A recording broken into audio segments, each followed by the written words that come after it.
आरो मेथाइ खनगिरिबो साहित्य बान्था मोनगिरि सार नोंथांनिसिम जोबोद रोजा रोजा थाबाय दोंसे मिलौदो मेथाइ खननायनि थाखाय। दायो सोरनि बिखुंनि फारि अनजिमाया 45। कंग्रेचुलेसन बयखौबो आखाइ खबनो थाखाय खावलायदों। नैथियाव बिखुं फारि अनजिमा 38। कंग्रेचुलेसन। थामथियाव बिखुं फारि अनजिमा 56। ब्रैथियाव बिखुं फारि अनजिमा 57। ब्रैथियाव दानिसो बुंदों 57। अन्नानै बिखुंथिं नायनो थाखाय खावलायदों। बाथियाव दङ 17। कंग्रेचुलेसन जोबोद जोबोद साबायखर थाबाय नोंथां बादायारि टप 5आव सायख'जानायनि थाखाय। सायख'जायै बादायारि बादै सिख्ला नोंथांमोनखौ गुरैयै खावलायबाय एसे फावसयनानै जिरायथ'नो नाजादो। दायो जोङो टप 5 बिथांमोनखौ सोंनायनि मोनसे दङ बिनि सायाव सोंलु सोंनाय जागोन। नाम्बार होनानै जोङो बोहोगोन जाय जेखौ मोनो बुजिनायाव 1खौ मोनालासिनो 2 मोननो हागौ 3 मोननो हागौ 4 मोननो हागौ 5 मोननो हागौ बेखौ खाफालनि आनजाद। आरो बे कार्ड हिसाबै गावगाव कार्डनि एगेन्स्टै बा बिनि जानानै सोंलु दङ मोनबा सोंलु। बे सोंलुनि फिनखौ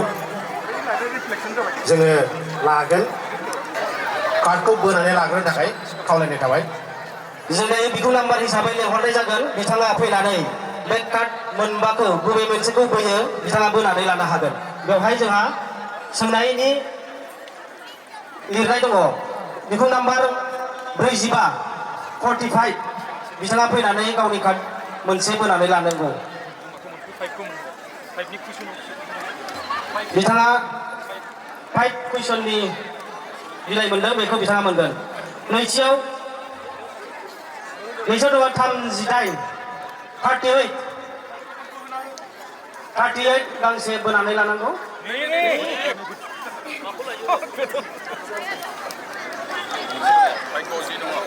बिथाङा 1 बिलाइखौ मोनदों 1। बिखुं नाम्बार 56 बिथाङाबो जायखिजाया मोनसे बोनानै लानांगौ। बिथाङा मोनदों 4। बिनि उनाव दङ 57 3 मोनबाय बिथाङा। बिनि उनाव दङ जोंहा 17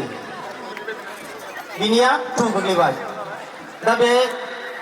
नाम्बार हिसाबै जोंहा कुइसन दङ गाव गावनि भाग्य हिसाबै मा कुइसन मोनो बेखौ बिथांमोनखौ सोंनाय जासिगोन। सिगाङाव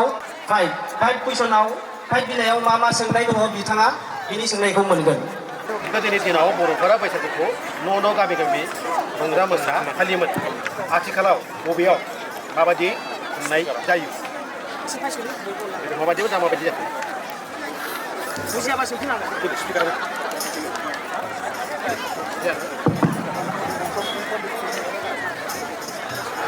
गोदोनि दिनाव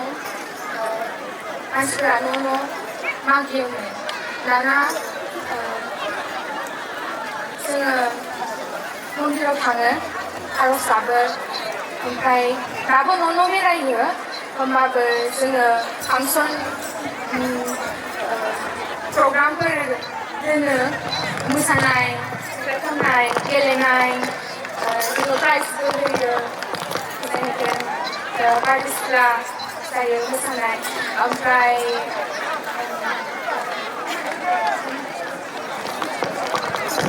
साबायखर थाबाय। फिननाया खेंसालियै जादों। सोंनाया ओरैमोन गोदोनि दिनाव बर'फोरा बैसागुखौ न' गामि रंजा मोसा फालियोमोन। आथिखालाव माबायदिहाय आरो बबेयाव फालियो एबा खुंनाय जायो? बिथाङा फिनखौ होबाय गोदो जेरैहाय न' गामि फालियोमोन दाबो दङ नाथाय आथिखालाव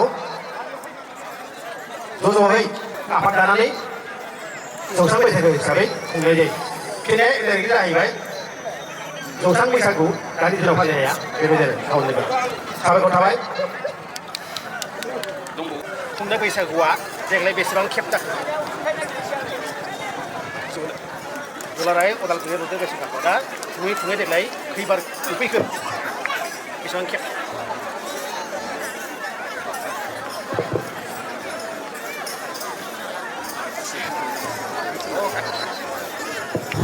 बिथाङा बेखौ बुंथ'नो हायासै सोंनाया ओरैमोन दुलाराय उदालगुरि रंजालि बैसागु आफादा खुंनाय बैसागुआ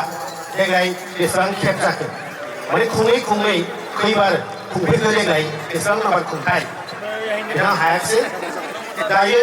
बेनि फिथाइ जाहैबाय खुङै देग्लाय 30थि खुंथाय 30 जेबो नङा आरो नेक्स्ट कुइसन दङ बर' आइजोफोरा गोदो गोदायनिफ्रायनो आगर एरनायाव आखा फाखा बेफोरनिनो मोनबा आगरनि मुंखौ मुंख' हाजो आगर दावराइ मोख्रेब दिंखिया आगर लाव बेगर आगर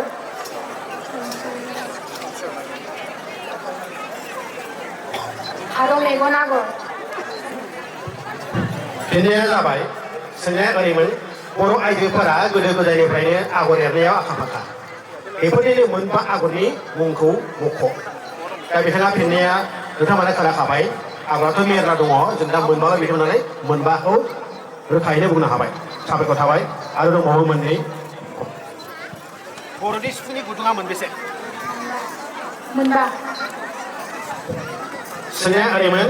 बर'नि सिफुंनि गुदुङा मोनबेसे बिथाङा फिननायखौ होबाय आरो बेयो गोथों फिननाय जाहैबाय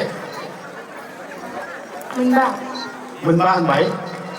बिथांनि बे फिननायाबो जाबाय आरो मोनसे दंबावो लास्ट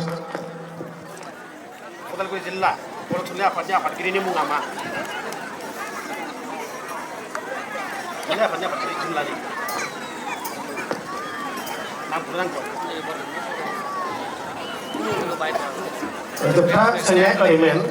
उदालगुरि जिल्ला बर' थुनलाइ आफादनि आफादगिरिनि मुङा मा बे सोंनायमोन दा बिथाङा बेखौ मोनहास'वाखिसै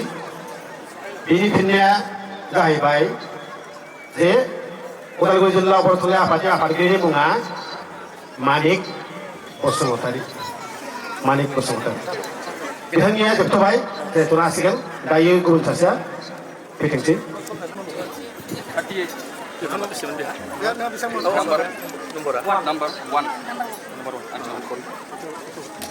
रंजालि बैसागु फोरबोखौ मा दानाव फालिनाय जायो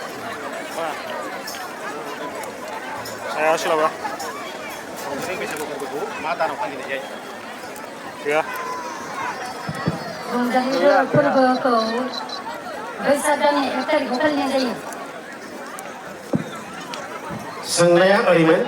रंजालि बैसागु फोरबोखौ मा दानाव फालिनाय जायो बिथाङा होनबाय बैसाग दाननि 1 तारिख जानाय होननानै लानांसिगोन मानो होनबा बैसाग गोलैबाय नालाय बैसागनि 1 निफ्रायनो फालियो जाबाय बिथांनि फिननाया जों जानाय लाबाय बैसाग दानाव फालियो दुलाराय उदालगुरि रंजालि बैसागु आफादनि गायसनगिरि आफादगिरिया सोरमोन दुलाराय उदालगुरि रंजालि बैसागु आफादनि गायसनगिरि फाउन्डार प्रेसिडेन्ट सोर गायसनजेननाय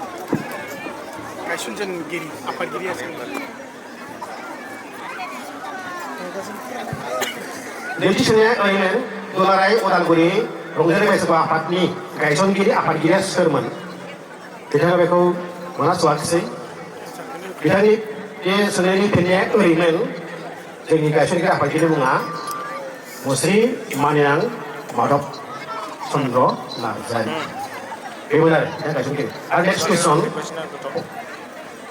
दुलाराय उदालगुरि रंजालि बैसागु आफादा सेबखांनानै दिहुननाय खुगा लाइसिनि मुङा मा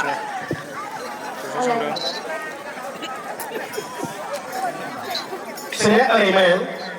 दुलाराय उदालगुरि रंजालि बैसागु आफादा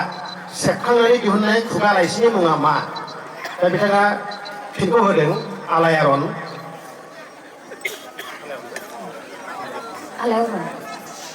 दा बिथांनि बे फिननाया अबयसे गोथों जायाखिसै बे फिननाया जाहैबाय दहायसो बेखेवदोंमोन ना मिथिगौ दहाय बिथराया लेखा गांसे बेखेवदोंमोन ना दहाय बे जाबाय बारदै सिख्ला गुग्लायसेया बारदै सिख्ला बायदि फैदोंमोन आरो दंबावो बबे दाउआ रैसुमै देंखो बोनानै बैसागु सफैनायनि रादाबखौ होयो दाउखौमो कारेक्ट एन्सार बबे दाउआ रैसुमै देंखो बोनानै बैसागु सफैनायनि रादाबखौ होयो बिथाङा फिनखौ होबाय दाउ खौवौ नंमारगौ जोबथा कुइसन बिथांनिसिम बर' थुनलाइ आफादा माब्ला गायसनजादोंमोन बर' थुनलाइ आफाद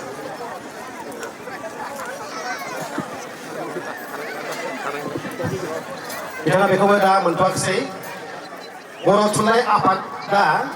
माब्ला गायसनजादोंमोन होनदों आरो दा बेखौथ'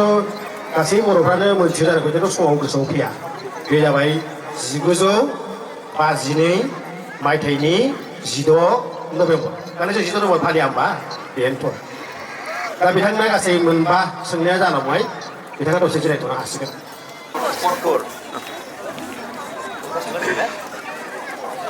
बैसागु बोथोराव बर'फ्रा मा सानाव मोसौ थुखैयो बैसागु बोथोराव बर'फ्रा मा सानाव मोसौ थुखैयो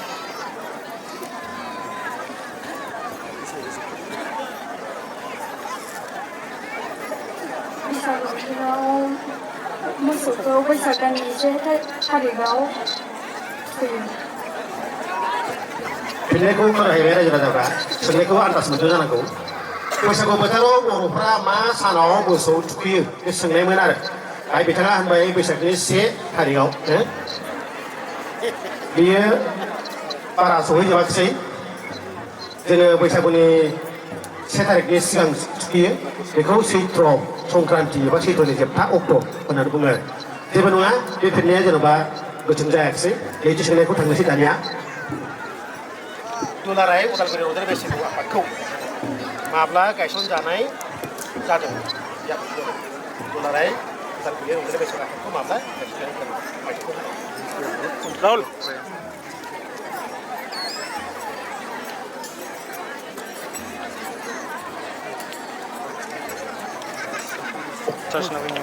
बिथाङा बेखौबो दा मोनहाथ'वाखिसै सोंनाया ओरैमोन दुलाराय उदालगुरि रंजालि बैसागु आफादखौ माब्ला गायसननाय जादोंमोन मायथाइखौ बिदोंमोन आरो दा बिथाङा फिनखौ होनो हाथ'वासै जोंनिफ्रायनो होनोसै बे फिननाया जाहैबाय 1993 1993 गोसोआव लादो आरो मोनसे कुइसन हावनोसै बर'फ्रा बैसागु बोथोराव दामनाय दामजुफोरा मा मा बर'फोरा बैसागु बोथोराव दामजु दामग्राफोरा जाबाय खाम सिफुं जथा सेरजा गंगोना सोंनाया ओरैमोन बर'फोरा बैसागु बोथोराव दामनाय दामजुफोरा मा मा दा बिथाङा फिनखौ होबाय रायजो राजाफ्रा खोनाबाय बिथांनि बे फिन होनाया कारेक्ट जाबाय गोथों जाबाय दा नेक्स्ट कुइसनाव थांनोसै बर'नि गुबै मोसानायखौ माहारियारि मोसानाय बुंनाय जायो बर'फोरा बागुरुम्बाखौ बुंनाय जायो फिननाया जाबाय सोंनाया ओरैमोन बर'नि गुबै मोसानायखौ माहारियारि मोसानाय होननानै बुंनाय जायो नेशनेल डेन्स अफ बड'स बे जाबाय बागुरुम्बा बिथांनि फिननाया थिग जाबाय आरो जोबथा कुइसन दंबावो उदालगुरि कलेजनि प्रिन्सिपालनि मुङा मा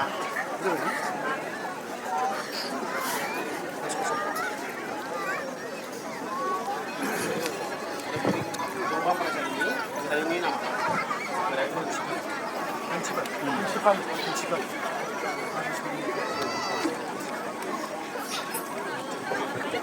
सोंनाया ओरैमोन उदालगुरि कलेजनि प्रिन्सिपालनि मुङा मा एबा उदालगुरि जौमा फरायसालिनि गोरायुंनि मुङा मा जोंनि गेजेरावनो दंबाय थायोमोन दहायबो लेखाखौबो बिथाङानो बेखेवदों बिथाङा जाहैबाय फिननायखौ जों बेखेवनांसिगोन बिथाङा मोनहास'वासै बिथाङा जाहैबाय डक्टर मुक दैमारि मोनबा कुइसन थांबाय दा दसे जिरायथ'थोंसै रंजालि बैसागु समाव मिथिंगा बिखानि महरा माबायदि महर लायो रंजालि बैसागु समाव मिथिंगानि महरा माबायदि महर जायो फागुननि जावलिया बारा बारफैयो ओमफ्राय बिदिनो बारहुंखा अखा दै जायो बैसागु बोथोरनि समावहाय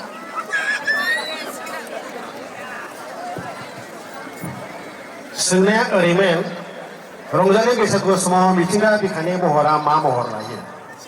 फिननाया एसे नांगौमोनबाबो जानायाव जों लाजायो फागुननिफ्राय आरम्भ खालामनानै बारहुंखा अखा सारअन्थाइ बायदिसिना फैयो होननानै मिथिंगायाव बिदि फैयो दा फिननायखौ जों रोखा बुंनोब्ला मिथिंगा महरा सोमखोर समायना महर लायो बेबोमोन आरो दा बेखौ मा होनो सायख'गिरि बिथांमोना जानाय आदसा जों रायजोफोरनिफ्राय गथ'फोरखौ लाला सायख'गिरि बिथांमोननि सायाव थाबाय दायो नेक्स्ट कुइसन बर'फोरा माब्लानिफ्राय रंजालि बैसागुखौ फालिबोबाय थादों बर'फोरा माब्लानिफ्राय रंजालि बैसागुखौ फालिबोबाय थादों गोदो गोदायनिफ्रायनो बर'फोरा माब्लानिफ्राय रंजालि बैसागुखौ फालिबोबाय थादों बिथाङा फिनखौ होबाय गोदो गोदायनिफ्रायनो जाबाय बेबो जारिमिना मोनासै समनिफ्रायनो बर'फोरा रंजालि बैसागुखौ फालिबोदोंमोन दाना नेक्स्ट कुइसन बर'फोरा बैसागु समाव फैफोला बिरहोनायजों लोगोसे आगुनि रुंसारि जालांनाय सुबुंफोरखौ गोसोखांनो हाबाफारि लायो बेखौ मा हाबाफारि मुंख्लंफोरनो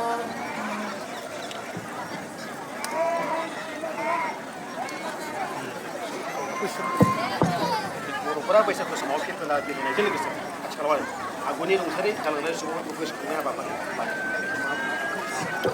मुंख्लंफोरनो बिबार बावनाय हाबाफारि सोंनाया ओरैमोन बर'फोरा आथिखालाव बैसागु समाव फिरफोला बिरहोनायजों लोगोसे आगुनि रुंसारि जालांनाय सुबुंफोरखौ गोसोखांनाय हाबाफारि लायो बे हाबाफारिखौ मा बुङो बिथाङा मुंख्लंफोरनो बिबार बावनाय होनबाय मुंख्लं नङामोन नंनाया बे हाबाफारिया गोथैफोरखौ गोसोखांनानै बा आगोलनि खर'सा बंस'नि मानसिफोरखौ गोसोखांनानै बावनाय मोनसे हाबाफारि दङ बेखौ गोथैसि बावनाय होनो आरो हाबाफारियावबो जों बेखौनो होदों बे जेबो नंला दायो आरो नैबे सोंना थांनोसै बिटिआरनि आबुं ओंथिया मा बिटिआरनि आबुं बड'लेण्ड टेरिटरियेल रिजन खोनाखाबाय जानांगौ रायजो राजाफ्रा बिटिआरनि आबुं ओंथिया मा बिथाङा बेखौ होबाय बिटिआर बड'लेण्ड टेरिटरियेल रिजन जाबाय बिथांनि बे सोंनायनि फिननाया आरो जोबथा कुइसन दङ आथिखाल दुलाराय बर' फरायसा आफादनि आफादगिरिया सोरनि आफादगिरि सोमदोनगोरा सोंनाया ओरैमोन आथिखाल दुलाराय बर' फरायसा आफादनि आफादगिरिया सोर बिथाङा फिनखौ होबाय सोमदोनगोरा बसुमतारी बियो जेनेबा जाथ'वाखिसै दहाय जोंनि गेजेरावनो दंमोनलाय दहाय नङा गैया जायखिजाया बिथांनि फिननाया बियो गोथों जायाखिसै जेबो नंला बयबो मिथिखागौ रायजो राजाफ्रा बावदोंसो जानो हागौ बिथाङा जाहैबाय दिपेन बर' मोनबा सोंनाया थांथ'बाय दायो गुबुन बैसागु बोथोराव बर'फोरा रोखोम रोखोम मैगं खानानै संनानै खाजि जायो बेखौ मा बुङो खुंखा जानाय सोंनाया ओरैमोन बैसागु बोथोराव बर'फोरा रोखोम रोखोम मैगं खाना संनानै खाजि जायो बेखौ मा बुङो बिथाङा बुंबाय खुंखा जानाय फिननाया जाबाय दायो नैथि सोंनायाव थांनोसै बैसाग दानाव फालिनाय बैसागुखौ मानो रंजालि बैसागु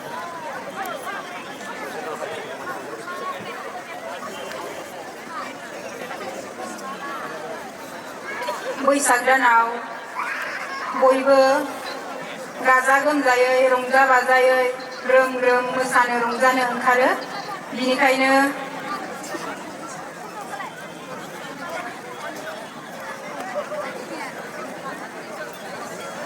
बिनिखायनो बेखौ फिननाया जाबाय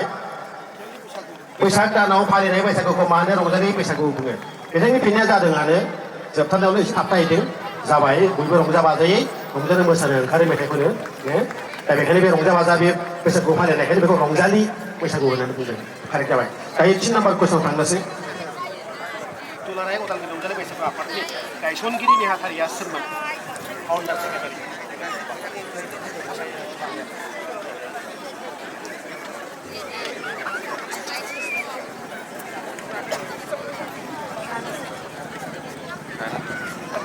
बिथाङा बेखौ मोनहास'वासै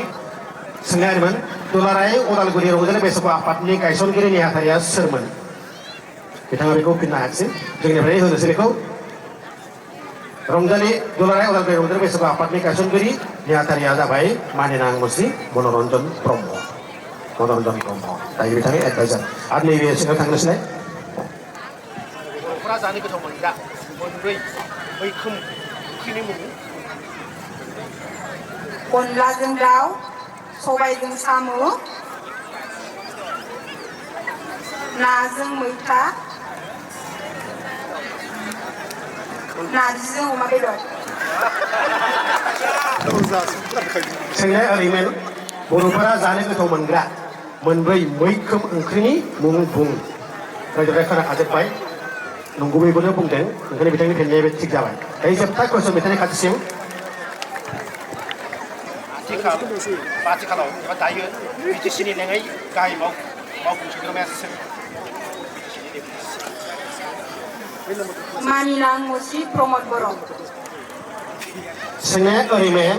आथिखाल बिटिसिनि लेङाइ गाहाय मावफुं सोद्रोमाया सोर दा बिथाङा होनबाय प्रमद बर'खौ होनदों एसे लोरिलांबाय जेनेबा दहायसो दंबाय थायोमोन जोंनि गेजेरावनो बिथाङा जा ओरैसोमोन बुङा गबिन्द मानिनां मुस्रि गबिन्द चन्द्र बसुमतारी दहायसो दंबाय थायोमोन जोंजों लेक्सारफोर होदोंमोन आरो बिदिनो जायो अरजाला दङ नामा दा बिदिब्ला टप 5 नि जि सोंनाय गोरलै जाथारमोन गासिबो बेखायनो बे सोंनायफोरखौ होजोब्बाय दा फिननायाव बोरै जाखो जों उनाव मोनसिगोन जाउनखौ साबायखर थाबाय